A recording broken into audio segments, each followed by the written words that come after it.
If I was the listing agent, I would say that therefore you're waiving inspections. I will grant you access to the property, but you're waiving your contingency. Yeah. Just because you waive your contingency. So I write it so it doesn't say that. Exactly, which is smart. Good for your buyers.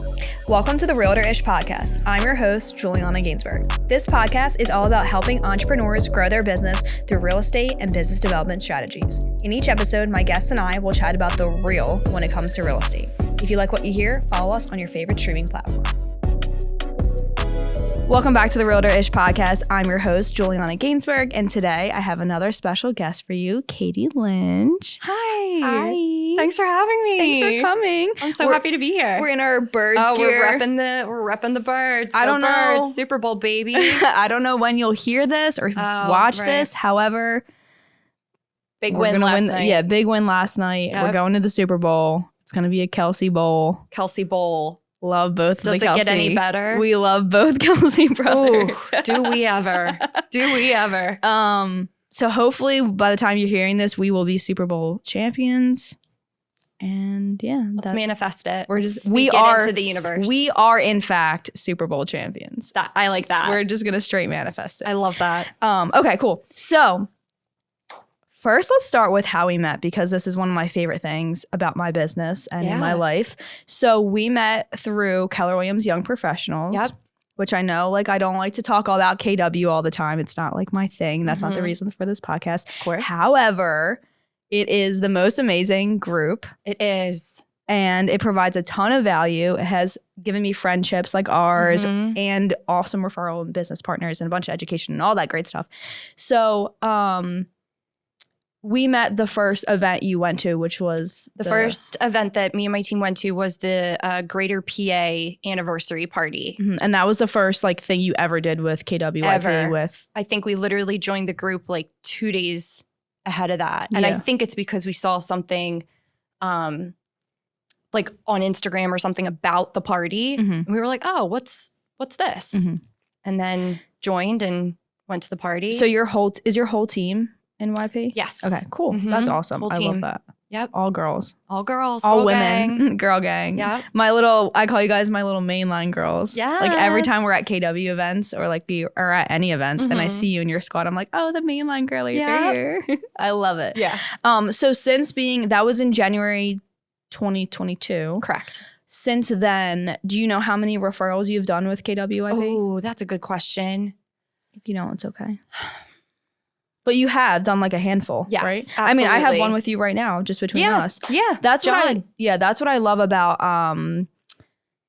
our chapter in comparison to other ones is that we're the first regional and we're the only regional. Right. So our chapter covers 3 different states. So we have that awesome national referral network, and yet we can still have offers come even within our chapter, just because not everyone's licensed in all states. Exactly. I mean, I live very close to New Jersey, and I just don't do it. Yeah, we're not Jersey. We're Pennsylvania and Delaware. Yeah. Jersey's next. Yeah. It's on the list.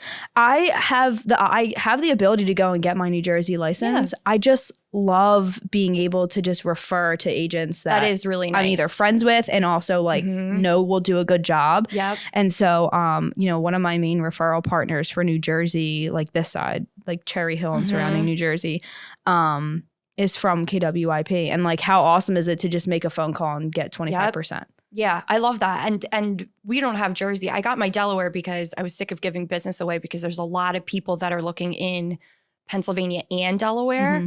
And you never want to be work with me for PA and then work with this other agent for Delaware. Yeah. That's not fair.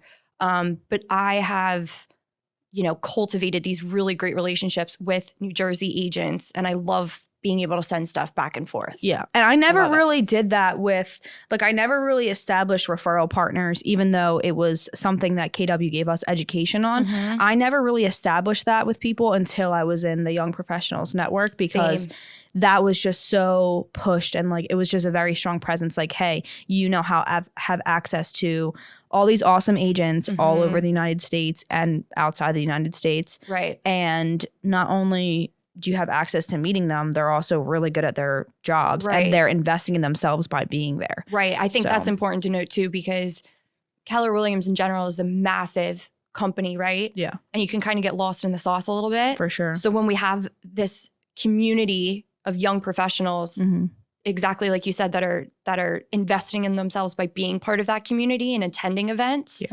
It makes it so much more special to be like, I have referral partners in all 50 states that are specifically part of this YP world. Yeah. You know? So I love that. And it's just like from the other side of it, like New Jersey, PA, Delaware, having all that, even if I was licensed in those areas, I don't like to take referrals in from YP that are in other places besides Philadelphia personally, because being on the board and being a leader, like I want my whole chapter to be fed. Love that. And so if I'm licensed, like I'm originally from Bucks County, so like I will take a Bucks County client, all day long. Maybe not from KWYP, but in general, like my sphere, like someone calls me, whatever it is, and asks me, and it's an area that I know and I service, I'll take it. Right. But when I see like people post on the Facebook group for YP and they're like, looking for like Montgomery County, like I'll tag someone else in our chapter instead of taking it, even though I'm comfortable with that area, just because I want everyone to feel that like effect of what the value is. Right. And you want everybody to have the best experience possible. So I won't even really take anything in Philadelphia because I know I have agents like you and other great agents in the Philadelphia area. And I mean, I live 15 minutes from Philly. And I still don't take it because I don't know if your cousin calls you or like someone that's not related to that, like take that all day. Oh, all like day I've long. done Pottstown. I've done like even further up to like King of Prussia. But as far as like the chapter, I think having other people that are like-minded like that and coming from like an abundance mindset, not scarcity mindset, that there's like enough to go around. I think that's what makes our organization like even stronger with that. So that's awesome. And like you said, the relationships and the friendships, one of my very, very good friends is an agent in Lexington, Kentucky. And you know what I mean? It's like, how did I met her at family reunion. And we're so tight. We've traveled the country together now. So it's like, I just think that's so cool. And I didn't have opportunities like that at my previous agency. And I know, I'm not going to talk shit, but I know that, you know, the other agencies out there don't really have that culture. And that was a big reason why we came over to KW. I have said that, like I've had like agents in or like people that are in like recruitment positions in Keller Williams like ask me to speak to like another like someone that would be a young professional like fit in that criteria. And I always tell them like you can be successful at any company. Like it doesn't matter where you're at. And I think we talked about this like an episode or two ago. Like it doesn't really matter where you are. If you have the right systems and models in place and you're dedicated and you like have that work ethic, you can be successful in sales or in real estate with any company. It doesn't have to be Keller Williams. But for someone who's under the age 40, is invested in their career and is looking for a community that will also add to that, there's just not another organization, like another company that provides the same value. Like there's your local YPNs, right? Like we have, I think there's one for Bucks County. I don't really know about the one what's in there for Philadelphia. I would assume that Greater PA. It's like all encompassing. Like I would assume that association has something. I have no idea. I don't know. Like I have friends that are in the Miami real estate market and they're in the Miami YPN Association of Realtors, and that's all the companies and it's really strong there. But I really don't know that much information about it here. Yeah, we do. We belong to some other like Chamber of Commerce's and they have young professional networks. Which is great, which I love. Which is great. I was in one in Bucks County for Newtown for the Rotary Club, but it wasn't real estate specific. Like it was just business specific. Exactly. So I think, like I said, that is a huge value prop for Keller Williams. It's one of the main reasons I'm with the company. And again, like you were saying, it's amazing to have friendships and business relationships with people all over the United States. Like one of my best friends from that I met through KWYP lives in Arizona. Right. Like that's so cool. And like you could say, oh, you know what? Hey, like to one of your friends or your boyfriend or whatever, like you want to take a trip here. Oh, I know someone here. And then you just like can also work on your business relationships and like travel. And I think one of the other things is how invested Keller Williams is in us. Like they support us so much and they truly believe and understand that it's us. Like we are the future of real estate. We're the future of the company. So they pour into us a lot. And it wasn't always like that. No, it was like, oh, YP is the like party. It's the kids, like whatever. Which I mean, we are. Sometimes we are. But also we are one of the most profitable divisions in the I company. think the most. Mhm. Because why not? You Yeah, know? I We're know. the future. It's pretty awesome. No, Okay. no pressure. But, So enough of YP talk, because Yeah. I'll go on for hours. I know, same. It's like my livelihood to my business, I feel Sure. like, you know. Sure. Tell me, or the viewers and myself, Mhm. about your team structure, because I think it's really Sure. awesome what you're doing. So I have a business partner. Her name is Nicole Erickson. We co-own and co-run the team. And then we have a full-time admin and 2 other agents on our team. So it started with just Nicole and I. We worked together a lot at our previous company. We were looking to make a move, and we're like, all right, let's really take a step back and think about us and our business and our future and, you know, what we both want. And, you know, ethically, morally, our beliefs are the same. Yeah. But you know, Nicole, we're different people. She's very laid back, very chill. Very chill. I'm very not, you know, not necessarily in a bad way. Yeah. I come from a heavy business background. So I was able to bring that to the table. Nicole has a million connections everywhere. Yeah. I feel like she knows everyone. She does. She does. She's like the queen of Havertown and princess of Delco in general. So That's where Dom lives. is it? This keeps getting brought up every episode. Oh wait, I heard that on Yeah. Kevin Toll's episode that you bought in Havertown, right? So me and my fiance had an apartment in Havertown Okay. or Haverford. Yeah. It's like depending on what street you're on. I know. It's weird. Yeah. And so yes, I was there, and then we just got a house in Plymouth Meeting. Oh, great. Yeah. Congrats. Thank you. I appreciate that. That's awesome. That's awesome. So, so it was Nicole and I, and then a good friend of mine that I've known for probably over 15 years is in real estate as well. She joined late 2020 and was looking to make a move and called me and was like, what are you guys doing? Yeah. I want to be on your team. I mean, this is like the conception of our team. And we were told that this was going to happen, right? Like you're going to form this team and people are going to kind of be drawn to you a little bit. You like build the FOMO, right? You build the FOMO, and everybody said like, wait, get your systems in place, hire an admin or transaction management or, you know, something like that before you bring on other agents, because you really want to have, you know, everything solidified.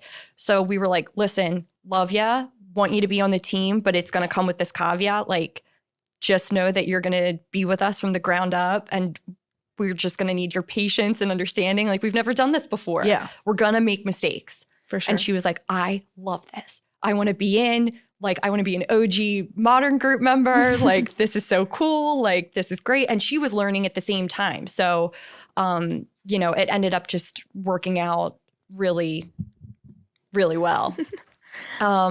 So Kate joined so Nicole and I started the team in January 2021. And Kate joined in February or March. Okay. And then we hired our admin in May. Got it. We use Soprani Consulting to do all the hiring, which I can't recommend enough because it really takes that burden off of your plate, and they really know what they're doing. So our admin's fantastic, super smart.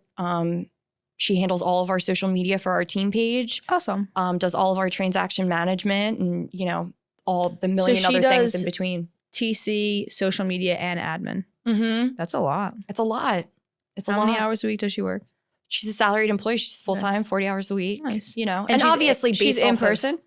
In person. Okay. Yep. She's local. She's a Springfield girl, which is great because she knows and understands the market. Yeah. She is licensed. So yeah, it's been awesome. great. And then our other team member joined that fall. So that's where we are right now. So nobody new came onto the team last year.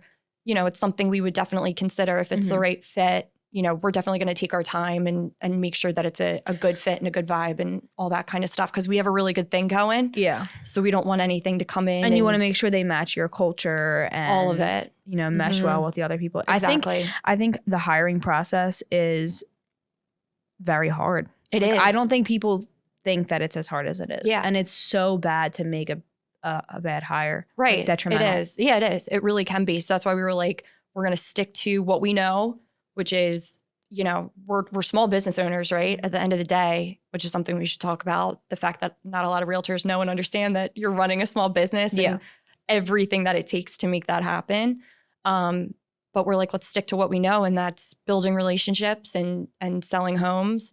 And let's, unload that whole thing onto somebody that does it for a living. So worth every minute of work. Leverage, even if it's like technically too early, like some, there's like a process of like, okay, you do a certain amount, then you should add an admin, then you should add a buyer's agent. Like there's a go-to list for how that works. I think even when you do it a little earlier than you need to, I think leverage is always the best route. Because you know what? We know that we're going to get to the point where we wanted to set up our business that, we were selling hundreds of millions of dollars of real estate a year. Yeah. And we're not right now. But we know that we're going to get to that point, right? Like we believe in ourselves that much.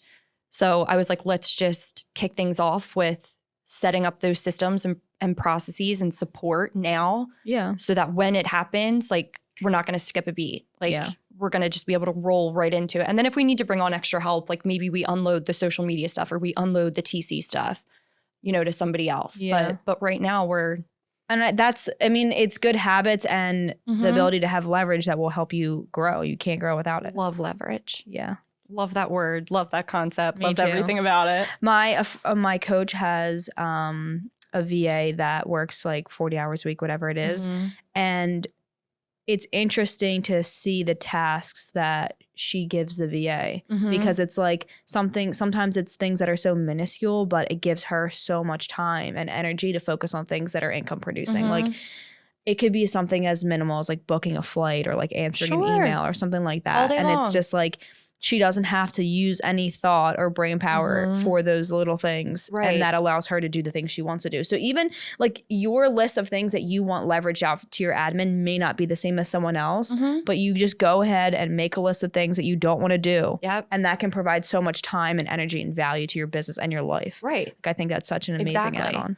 And then, we like to throw really everything at her. Like I came from a very corporate world when I entered. Tell me about that. Entered the workforce. So I was the VP of operations for a financial technology company, and then became a realtor. Like normal segue, right? I love it. Totally normal segue. I just realized that I really didn't want to be behind the scenes anymore. Yeah. My company was shifting things around. They were going to move me out to San Fran. I wasn't really feeling it. And I had a girlfriend that was in real estate and saw on Facebook that she was killing it. And I'm like, what are you doing? Because she had left the corporate world to go into real estate. So I was like, let's get drinks. Like, I need to know everything that you're doing. You look happy. You look successful. Like, I want in, that was it. That was the summer of 2015. I was licensed by Thanksgiving, started my real estate career in late 2015. Awesome. And it was nuts. I worked for a previous company and I was hired as the management apprentice, which is essentially the assistant manager of the office. So I had very lofty goals, lofty expectations. And I loved it because it was great because I learned how to essentially manage an entire office and how to be a successful realtor. Yeah. But yeah, it was just my previous company, it was just a little bit too small-minded, not big enough thinkers. Nicole and I ended up being big fish in a small pond. Yeah. And, at our age at that time, even our age in our career, right? Like we were only a few years in and we're like, are we blowing these other agents out of the water? Like this and I think you get too comfortable somewhere, right? And it's like no one's pushing you here. Yeah. No push. So that's how we started talking to other companies and ended up where we are. That's awesome. Yeah. So I know we're talking about things before the podcast. As far as social media, like what's that look for you and the team? So we're big advocates of social media. I mean, I think as realtors and young professionals, in this field, I think we don't talk about enough how much power we yield and how important our job is. And I love that we have social media as a free resource to really get that out there to the world. Whether it's like, small snippets into our lives or, more detailed stuff about specific real estate topics or market updates and mortgages and title and insurance and inspections and all that kind of stuff. But, there's a reason that we have a job. It's because people aren't supposed to know how to do this. Right? People don't know how to buy houses on their own. I even think about when I first got licensed, I was thinking in my head, like, overthinker, but I was just like, I don't know how I'm going to write out a contract. Like, I have no idea how to type out what I need to write. And then when someone was like, oh no, it's just like, you just need to know what the contract means and then fill in the blanks. And I was like, oh, that's so easy. And I'm like, how do you submit this? Oh, you just download the documents after it's been signed and email it in. Like, it's just, the process is easy and there can be easy parts about it. But if you don't know and understand the legal side of it, like, you can be in a really bad shape very quickly. And I think that's what people don't understand. Like, oh, I'll just sell my house myself, or I'll just like show up to an open house and just like use that house. Agent. And it's like, you have no idea, not having that like personal business relationship, like how you can be screwed like so quickly. Right. Like even today I was, I got a counter offer on an offer I submitted for my clients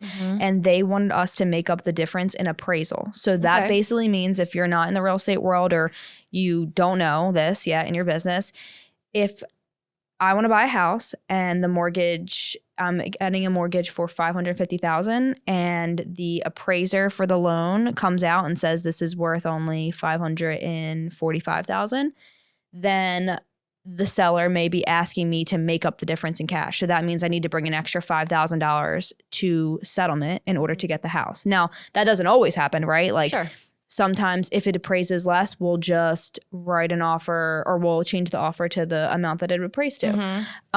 So we're coming out of a market where that was happening all the time. All the time. I was writing appraisal bridges into offers 9 times out of 10. I had one client in Bucks County, like the luxury market, that was doing like 50K appraisal caps. I wrote one that there was none.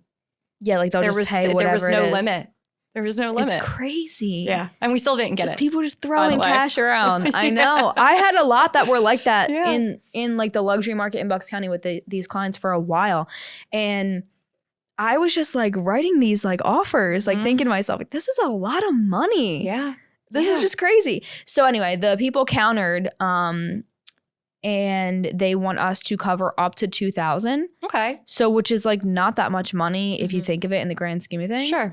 But the way he worded it was very tricky. And I just like think to myself, like, if you didn't have proper representation, like, this could get out of hand very quickly. Like, I reread it like 6 times and I'm like, I don't like the way he's wording this. Like, I'm going to reply back and switch it and make it more in my buyer's favor. But it could so easily be like, it could look like it's saying it's only up to $2,000. But what if it appraises less than that? Like, am I going to cover all the way up? Do I need to bring you? I don't want my clients to be in a situation where they have to be giving $25,000. Sure. It needs to be very detailed. And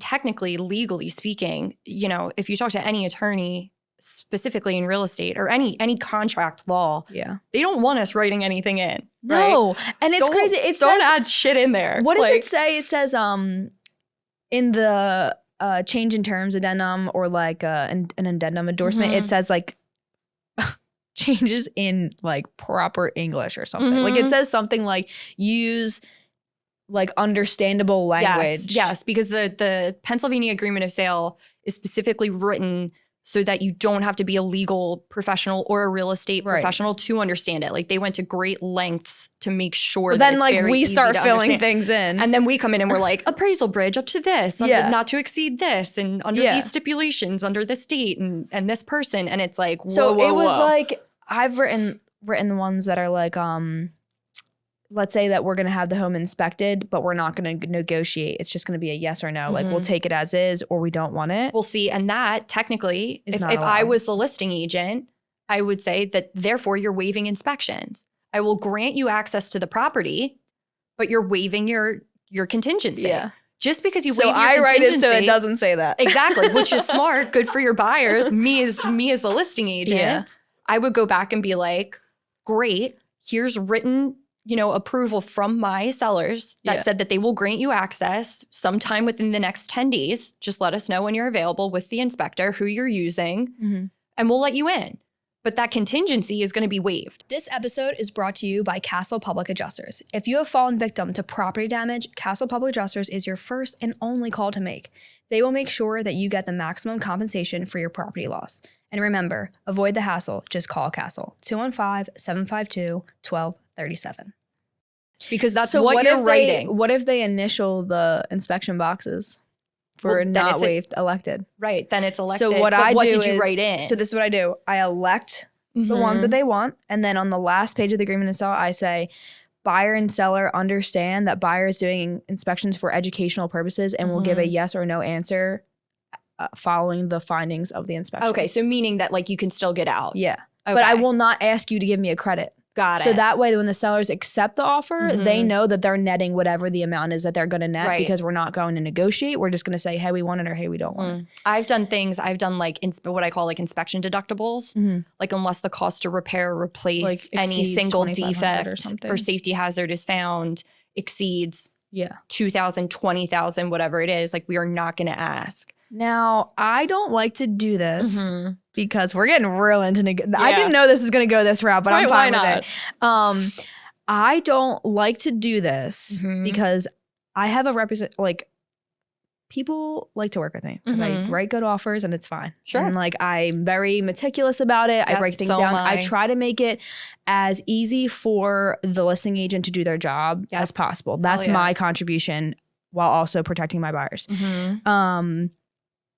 Some people will do what I just said with electing it and writing all that in, and they say they're going to do a yes or no, and then they're like, I don't know. But they're thinking about the septic tank and they might say no. And so you do that to try to draw the seller to be like, all right, well, we'll credit you for that. Right. Because it's such a big deal. Sure. And they want to keep the deal together. So I don't like to do that. I don't like to know ahead of time I'm going to do that because I like to be straight up. But a lot of people will do that. We're just going to give you a yes or no. And then after they do the inspection, they're like,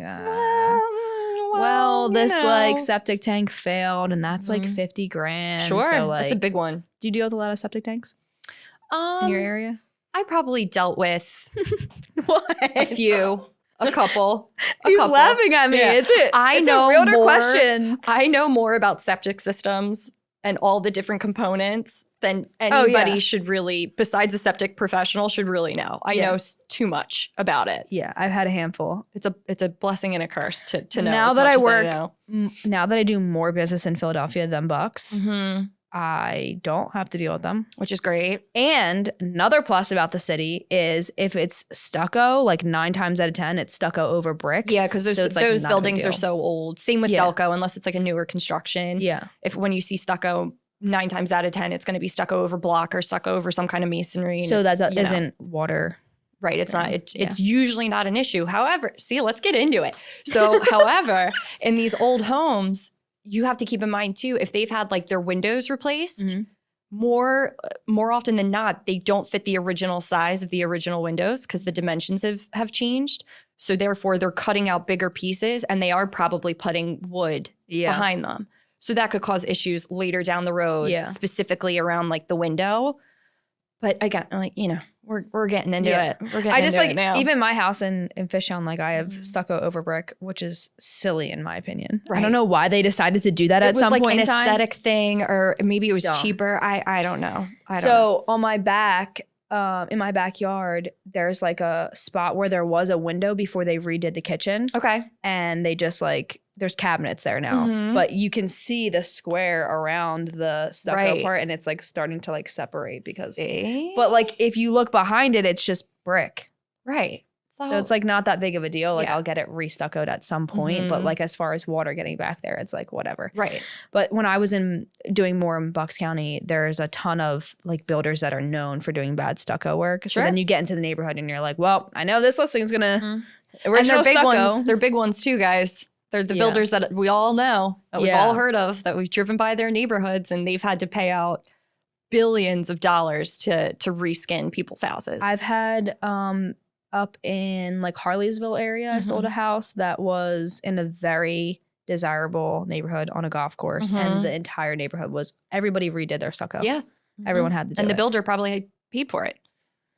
I don't think so. See, there's like time frames involved, and you have to get like everybody in the neighborhood involved. But there's plenty of neighborhoods that I could rattle off in Chester County that have had their houses redone at the expense of the company. Not a big fan of stucco. It Not can a be big like fan. hundreds of thousands of dollars. Oh too. yeah, depending on the size of the house. Like if you're talking about these 3,000, 4,000, 5,000 square foot houses that are completely wrapped in stucco, because then you get into it, right? Because it's not just the stucco; it's probably all the windows. Yeah, I have a really good stucco guy. I'm not going to shout him out because he's not going to get Right. advertising space.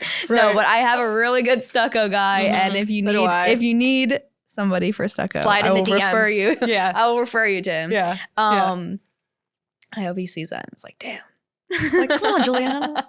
I've referred to him for a lot, and that's like just part of being a small business owner and having vendors in your corner. Like I've had multiple times where sellers are like, oh, this is only going to be this much money, and we're only willing to credit you this, and then they come in and they're like, this is actually how much it costs to do this. Right. Like, this is a realistic number, or the other way around. Even with sellers that have buyers are like, oh, we want $100,000 credit. And it's for like one window that had a little bit of water on the stucco part. People are nuts. It's like, we're not going to give you money for all four sides. It's just not going to happen. Right. But I think that brings up a good point too is, we have to surround ourselves with people that we know and trust in so many different aspects of this business, because people don't understand and realize, how many hands are in that transaction and how many hands are like in that file, right? So it's like you really have to do your due diligence, and it can be, trial and error, working with different lenders, different title companies, insurance, inspectors, all that kind of stuff. But you really have to know and trust Title's people. Scary. Title can be scary. Yeah. Right? I had to work with a title company that I never used before because of just like whatever the situation was. And they just like weren't super responsive. And I just get like nervous for my clients. Like, well, because we manage the entire thing, right? At the end of the day, these title companies, they survive regardless. Yeah. These title officers, they get paid every 2 weeks or whatever it is, regardless, right? We're the ones that are, reliant on that house closing and the referral business that we're going to get from those clients. So I think same with mortgage, right? Like we don't get paid. Us and the lenders don't get paid until the day those keys get handed over. Exactly. So exactly right. It's tough. You have to keep that in mind when you're. And that's like your reputation too. Like if you're referring people out, like I've been very particular on the vendors that I keep in my circle, so that if I get a bad complaint, it's normally the number two. If I get one bad complaint, that might be that person. It might not be on my vendor, like benefit of the doubt, whatever, talk it through, that kind of thing. But like if I get a second bad complaint, like, that's it. Like you referred us to this guy and like we didn't like that they did X, Y, Z. Like you're out. Yeah. Gotta go. You're more gracious than I am because, well, I guess depending on the level of complaint, and there's three sides to every story. Yeah. But if it's something like a basic communication thing, like I had a guy screw up like the 3-day CD rule, and it's like that's unacceptable. That's like one of the 10 commandments of lender? Of lending. Yeah. And it was like, and you're done. You're done. I can't, also, never again. So you have to have the closing disclosure sent out. That's what the CD is. You have to have that sent out 3 days prior to closing. Right. In order for it to go through with underwriting. And the day of closing doesn't count.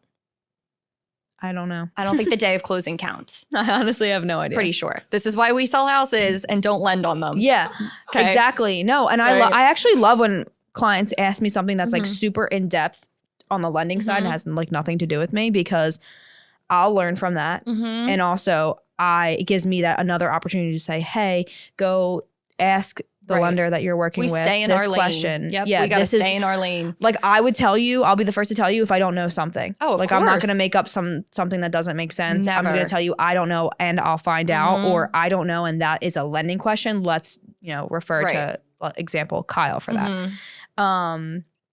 Yeah, that's a big one. Yeah. That's crazy. Anyway, yeah. I See, know. like, but here's the thing. It's an easy fix, right? Like even if they did mess up, it's about how they're recovering from it. And I think that was the big problem, or he could have said, too. like, hey, we're not going to make the timeline for CD. This is 2 days prior. Let's say 2 days prior to needing that. Right. Hey, we're not going to make this timeline because he knows. Right. He knows a day or 2 days before. Takes the blame, whether it's his or not, or underwriting, whatever it is, and says, can you see if we can, move this? Right. Right. And exactly. It's all about more how you than handle likely it. we can, right? Like, Sure. I try to set up with my clients that they're not waiting outside in a moving truck on the day of settlement. Same. I hate that.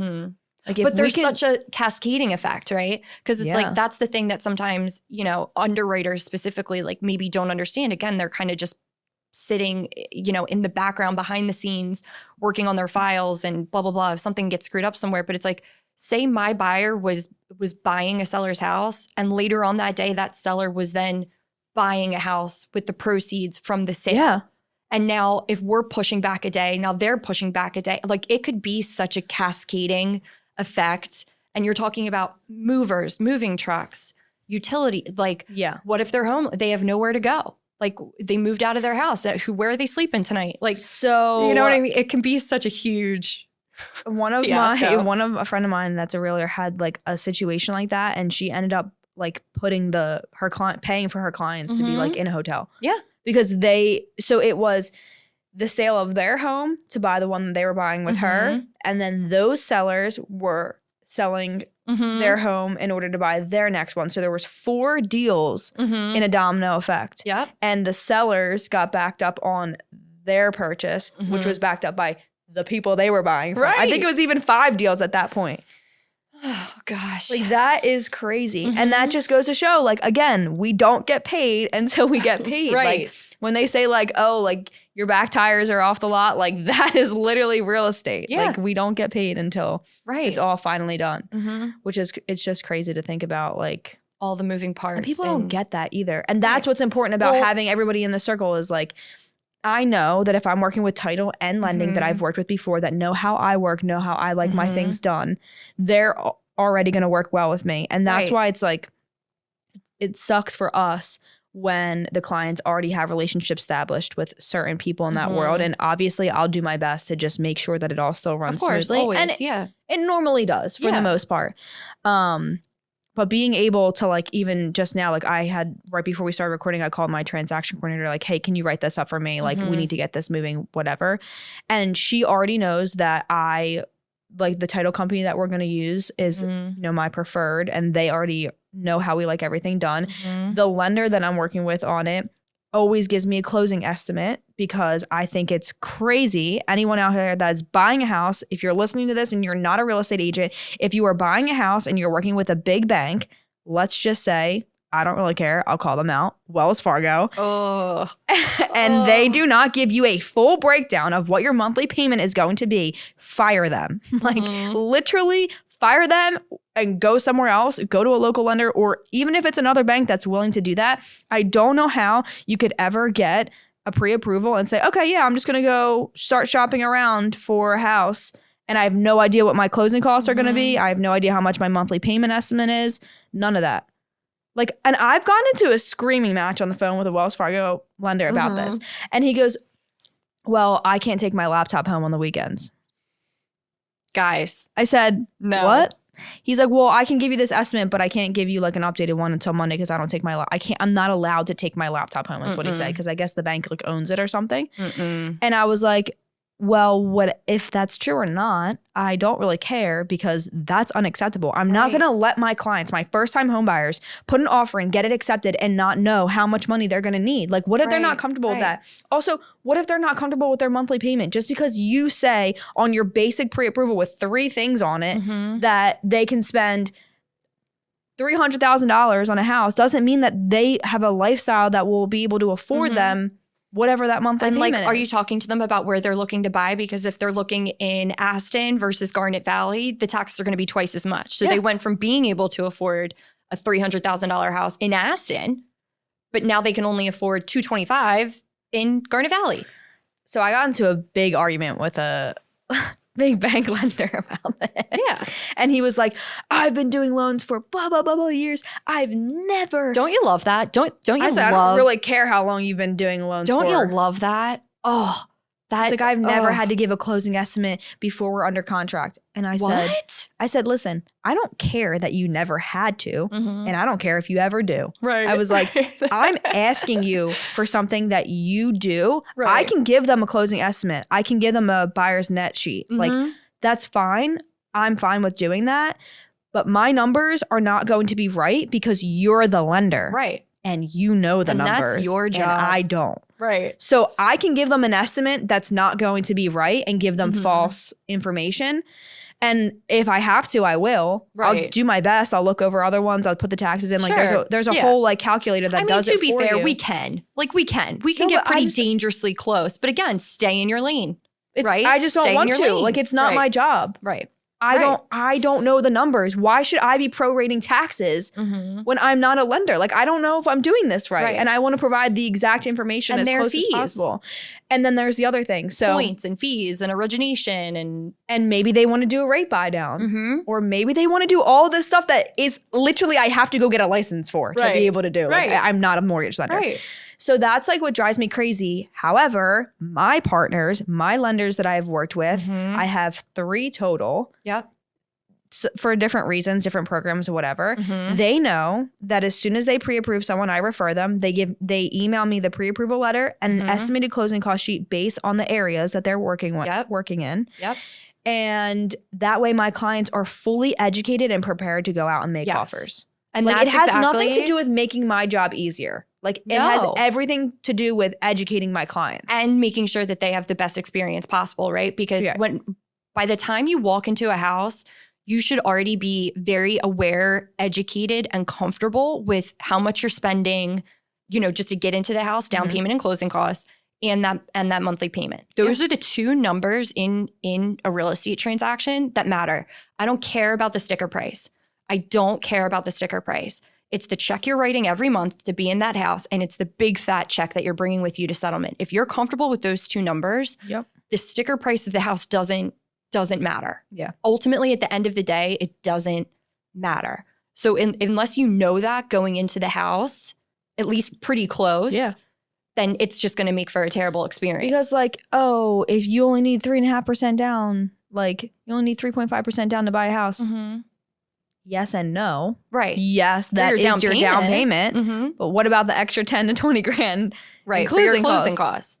Taxes, homeowners insurance, inspection, transfer tax. Let's just keep naming all the fees. I'm trying to think of all the things that we plug in there. Title. Yeah. Mortgage fee, origination fees. Yeah. Points if you're going to buy down your rate. Broker's fee. Yeah. Septic tank. Right. That's going to be the name of the episode. I love it. Tank. No, but that's true. And in my buyer's consultation, I'll say that to them. Like, hey, if they're not pre-approved before the consult, I'll say, hey, you're going to get this pre-approval. Let's just say whatever the amount it is, just because it's on paper doesn't mean you have to spend all of it. Well, that's why I go back to like the sticker price doesn't matter. Your pre-approval price.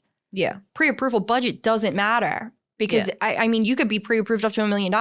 Yeah. Do you want to have a $6,000 a month mortgage payment? Right. No. So I'm like, I always tell them, like, especially my first-time home buyers that are renting or even not renting, I'll be like, if you like to buy sushi twice a week or you like going to the movies and, like, that's your thing, like you and your girlfriend always go to the movies, then, like, let's factor in how much money you're spending a week or a month. Right. And now with this payment, is that comfortable we want you guys to live. Yeah, like I don't want anyone to be like broke. And experience home ownership and all the amazing benefits of that. And how would we know that? With a closing estimate. Right. Yeah, I just think it's bizarre. I just think it's so bizarre that I've had that conversation. I think in 4 years of real estate, I have had that argument with probably 3 or 4 lenders. And they were all lenders that I've never worked with. Not one of the lenders that I work with on a consistent basis has ever pushed back on that.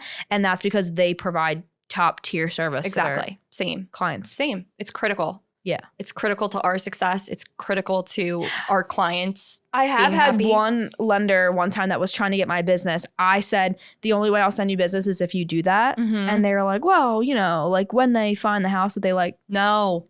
I was like, see you later. Right. No. Yeah. And it's because they just don't want to do it. Right. And more often than not, like, and I don't know how it goes for you. I have like a lot of clients that I start working with and the conversation is kind of started. Sometimes people are shopping for homes before they tell us that they're ready to start looking, and we do this buyer consultation, right? So I'll get like a text like, hey, Katie, like really love this house, blah, blah, blah. I immediately fire that off to the lender and put them in touch, you know what I mean? And be like, I want you to talk to them specifically about this property. Yeah. Like at that price with those taxes and all that kind of stuff. Yeah. So it's critical to the conversation. Yeah. Yeah. I mean, that's pretty much us being advocates for our clients. And that's the most important thing. Like that's like our mission statement for like our team is like, we want you to have fun. Fun is number one with me. You know me. Not surprising. But professional and trustworthy are so critical to us. And we back all of that up. Like experience only does so much. Like the experience is going to come. Yeah. We're not going anywhere. Like we're going to continue to, thrive in our careers. I'm really putting it out. I'm really manifesting. I love it. But, I've taken 240 hours of broker's classes. Yeah.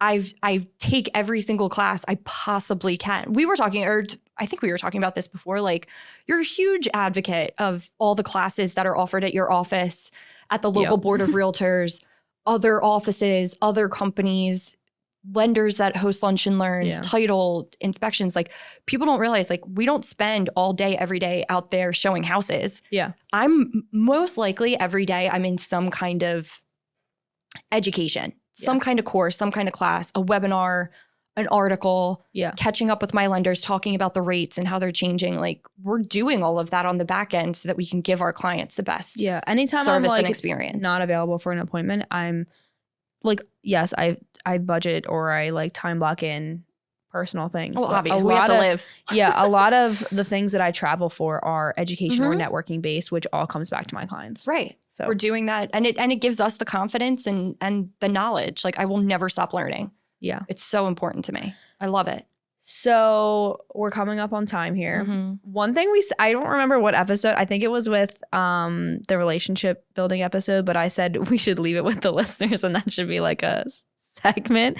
So do you have like one piece of advice for someone who is either getting into the real estate business or someone who's in some type of sales role business, starting their own business? Do you have any advice for them? Yes, absolutely. Read The E-Myth.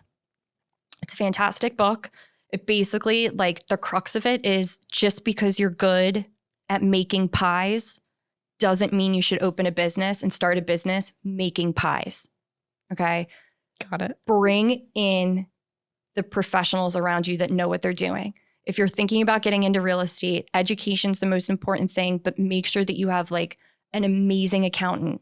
Like, we're 1099. Well, specifically, we have our own S Corp. Yeah. So technically I'm a W-2 employee, and it gets complicated. And now I have an assistant, and maybe you work with other vendors and they're 1099s. Like, you need to have a really solid group of people around you that know what it takes to run a business.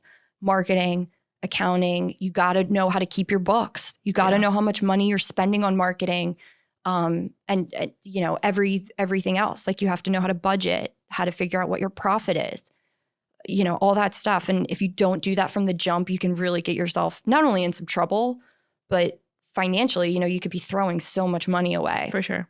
So, bring in the people that know what they're doing, and talk to as many people as possible.